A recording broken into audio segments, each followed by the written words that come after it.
Hello and welcome back to Skeggsy on the farm in rural Thailand. I hope this video finds you well.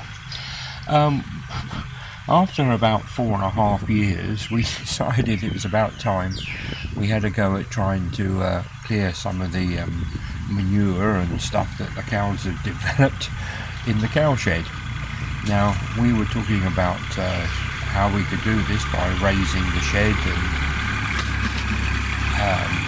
making it easier. And then someone quickly said, why don't you take the roof off the tractor? It might be easier.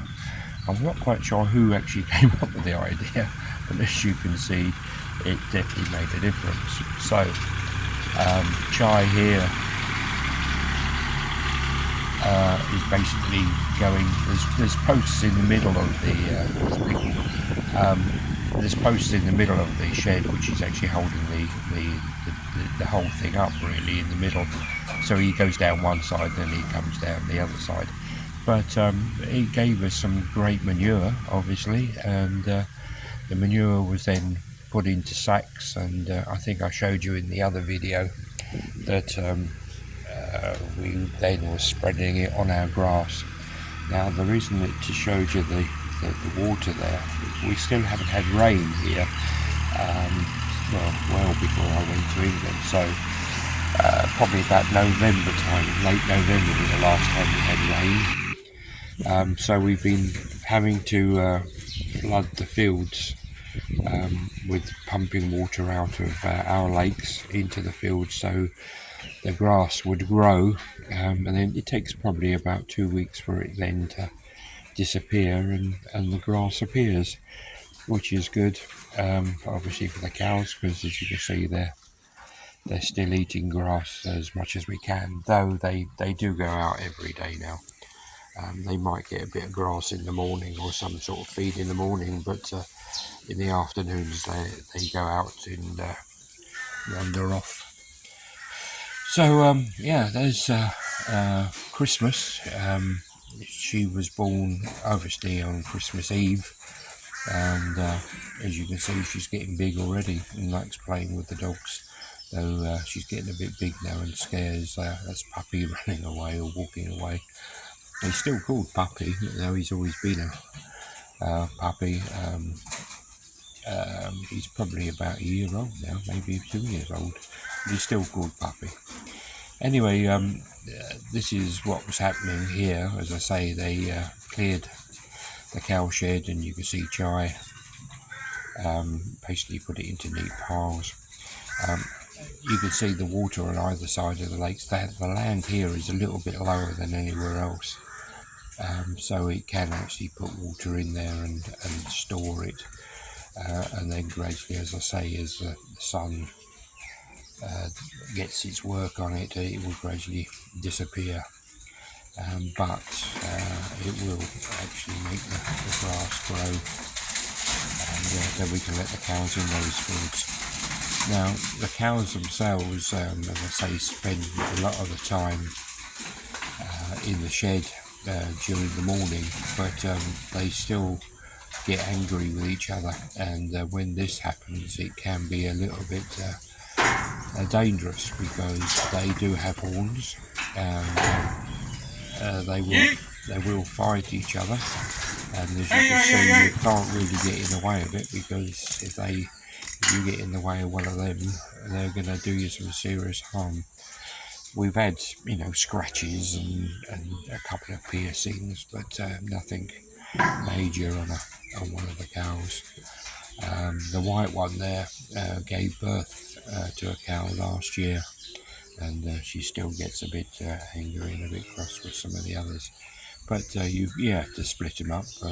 They will have rope to them, and then you have probably about 15-meter piece of rope, and you hammer that into the ground so they can sort of wander around and basically move around. Anyway, so that's what's been happening around the actual farm area. This is our land. Now, last time I showed you this, it was lovely and green and rice. We were just about to go and cut the rice, but as you can see here, all the rice is gone. This is what the cows will go and feed on. It's just the remainder of the straw. Now, our straw is gone from that. We couldn't get the straw out of this field when it was cut because it was still too wet at the time. Now it's obviously disintegrated, and it's just no good. But as Auntie's land was fenced off, Auntie ordered too many fence posts by 400, would you believe?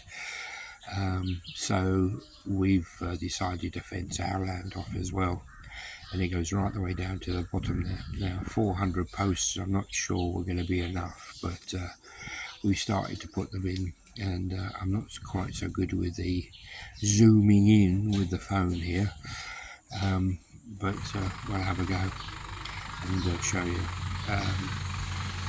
Obviously the fence posts will have to be, when you saw them then, they were just basically drilled into the ground. You have like a big screw fitting where you hold it really tight, and it comes out with like a screw, and it screws into the ground, and then you put the fence post in, and then once the fence post's in, comes the cement. So here on this very flash truck, this is just a dumper truck, but he did 2 trips for us, one with sand and the one with stone, and 21 sacks of cement, dust, I don't know what it is, I suppose it's packets of cement, 21 of those as well. So we will get to work probably next week and actually put that in. So this is the other end of Auntie's land. That's Auntie's house there in the distance, and you can see the fence posts are more in there. So where you're looking at completely the other end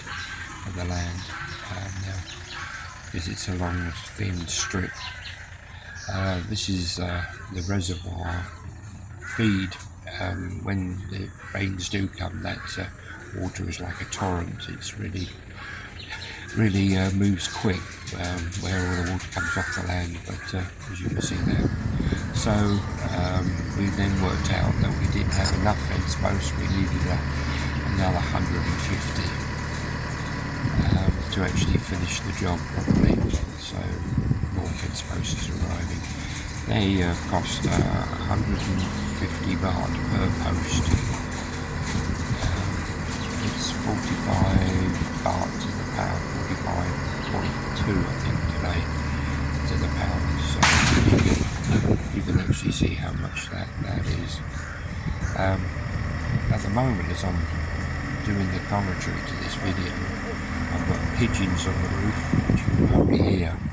But we've been overrun with crows. They've suddenly realised that they can get in here, and they come and pinch the dog food.